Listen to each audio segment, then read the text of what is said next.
Jadi semua pada hakikatnya manusia akan rugi kalau dia tidak memanfaatkan waktu sebaik-baiknya.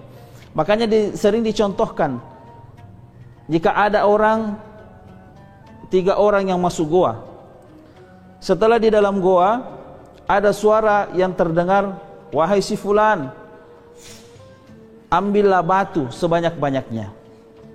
Tetapi ketiga orang ini di dalam goa, dia tidak mengambil batu. Ataukah ketiga-tiganya ini berbeda-beda caranya mengambil batu. Orang yang pertama, dia mengambil batu, dia penuhi kantong celana, dia penuhi kantong baju. Orang yang kedua, dia mengambil batu, dia hanya memegang saja, dia mengambil 2-3 batu saja. Tetapi orang yang ketiga, dia tidak mengambil batu sama sekali. Ternyata setelah dia keluar dari goa, dia melihat, pas ada cahaya, dia melihat batu yang tadi ternyata bukan batu biasa, ternyata itu adalah berlian. Lalu ketiganya menyesal. Orang pertama tadi menyesal, dia bilang, seandainya saya tahu ini adalah berlian, saya buka baju saya, bukan kantong saya saja yang saya isi.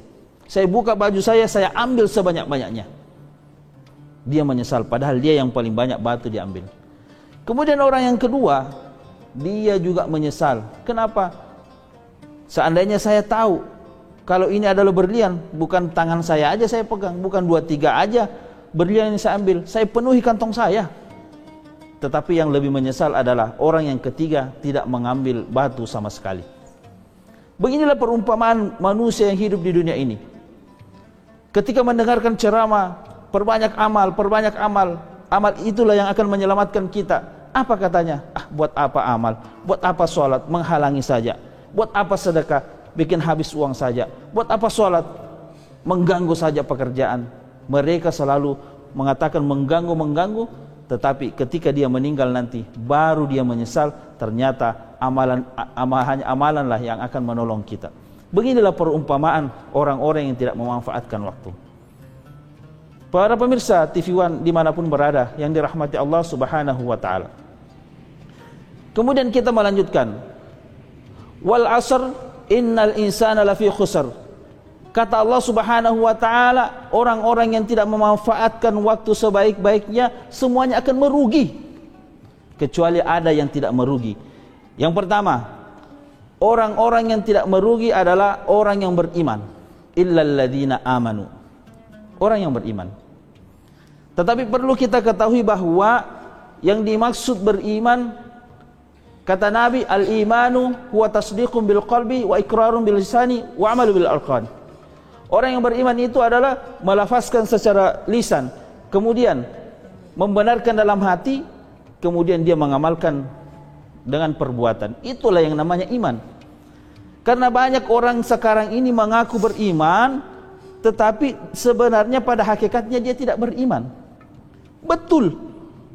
Kalau kita tanya kepada orang-orang, semua orang yang ada di jalan, kita tanya, kamu percaya enggak kepada Allah? Pasti mereka mengatakan, saya percaya kepada Allah. Kita tanya siapapun di luar sana, apakah tukang gojek, ojol, atau penjual pinggiran jalan, kita tanya semua, mereka yakin pasti dia beriman kepada Allah, dia yakin bahwa ada Allah. Kita tanya bahkan kepada orang tukang maksiat, kita tanya, kamu percaya enggak ada Allah? Percaya mereka. Kamu percaya enggak ada surga neraka? Percaya mereka. Kamu percaya enggak engkau akan mati? Percaya. Kenapa kau berjudi? Kenapa kau berzina? Itulah karena tidak ada dia merasa iman, dia merasa percaya, tetapi tidak ada dari dalam hati. Tidak ada amal soleh. Makanya iman dan amal soleh ini juga harus berbarengan. Makanya di dalam Al-Quran, setiap ada kata-kata iman, pasti ada amal soleh. Walladzina amanu wa amilus solihat. Innal ladzina amanu wa amilus solihat. Setiap ada kata-kata iman, harus ada setelahnya ada wa amilus solihat. Karena orang yang beriman tanpa beramal soleh, maka itu gugur. Dan itulah yang namanya iman sebetul-betulnya. Apa yang dimaksud iman sebetul-betulnya? Imam Syafi'i pernah suatu ketika menyuruh cucunya untuk menjual emas. Sampai di penjual emas. Dia mau jual emasnya, dia bilang, "Pak, tolong beli emas saya." Setelah diperiksa emasnya, ternyata emas itu bukan emas asli, emas palsu. Kembalilah cucunya ini, dia berkata kepada Imam Syafi'i, "Kakek, ini emasnya emas palsu, tidak laku lagi." Langsung tiba-tiba Imam Syafi'i pingsan. Setelah Imam Syafi'i sadar, cucunya pun ini bertanya, "Loh, kenapa engkau pingsan, kakek? Ini kan sesuatu hal yang biasa saja, kenapa engkau pingsan?" Kata Imam Syafi'i, "Saya pingsan bukan gara-gara saya butuh duit. Saya pingsan akan tetapi saya pingsan gara-gara emasnya tidak jadi karena emas palsu. Saya teringat ayat Allah Subhanahu wa taala mengatakan, "Wa minan nasi man yaqulu amanna billahi wa bil yaumil akhir wa ma hum bimu'minin." Nanti di hari kemudian banyak orang yang mengaku-ngaku beriman dan beriman kepada yaumil akhir, tetapi kata Allah, "wa ma hum bimu'minin." Banyak orang nanti datang kepada Allah, "Wahai orang-orang beriman, masuklah ke dalam surga." Banyak orang yang antri ingin masuk, diusir. "Engkau tidak beriman, imammu iman palsu." Sebagaimana emas tadi, emas palsu ditolak. Orang yang beriman dan mengaku beriman tapi iman palsu akan ditolak, kata Imam Syafi'i. Jadi banyak orang nanti ketika ditanya, "Mau masuk surga, kamu mau masuk surga gara-gara apa?" "Oh, saya rajin sedekah." "Bohong, imanmu iman palsu. Kamu cuma bersedekah gara-gara ingin dipuji. Kamu ingin bersedekah gara-gara harta, ingin tambah kaya, bukan gara-gara saya." Imanmu iman palsu. Ada juga yang datang, "Mau masuk surga." "Kenapa kau masuk surga?" "Oh, saya mau masuk surga gara-gara saya sering membantu orang." "Bohong, kamu membantu orang bukan gara-gara iman kepada saya, bukan iman kepada Allah, akan tetapi engkau ingin dipuji."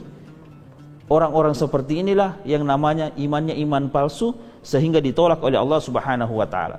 Jadi kalau kita beramal, usahakan kita semata-mata karena Allah Subhanahu wa taala. Para pemirsa TV One dimanapun berada, ini yang pertama, orang yang tidak merugi adalah orang yang beriman. Kemudian yang kedua, orang yang tidak merugi adalah orang yang beramal soleh. Orang yang beramal soleh sudah tentu imannya sudah lebih kelihatan. Tetapi tidak semua orang yang beramal soleh beriman. Kenapa? Karena orang yang beramal soleh ada yang tidak ikhlas. Salah satu contoh, kalau misalkan di pesantren, ya, para santri diwajibkan untuk sholat tahajud misal, atau sholat berjamaah. Kadang-kadang ada santri yang sholatnya bukan karena Allah, tetapi karena takut sama ustadznya, takut dihukum. Ataupun misalkan ada orang ingin melamar satu gadis. Kalau ada calon mertuanya, khusyuk sekali sholat, Allahu Akbar. Pokoknya khusyuk, sami Allahu liman hamid, Allahu Akbar, khusyuk sekali. Tetapi kalau dia sholat sendirian, tidak ada calon mertuanya, dibalap, Allahu Akbar, sami Allahu Akbar, dibalap. Nah, ini namanya beramal soleh tetapi bukan karena iman. Oleh karena itu, kalau sudah bagus imannya, sudah bagi amal solehnya, diperbanyak amal solehnya, inilah yang kedua, kata Allah Subhanahu wa taala, orang-orang yang tidak merugi.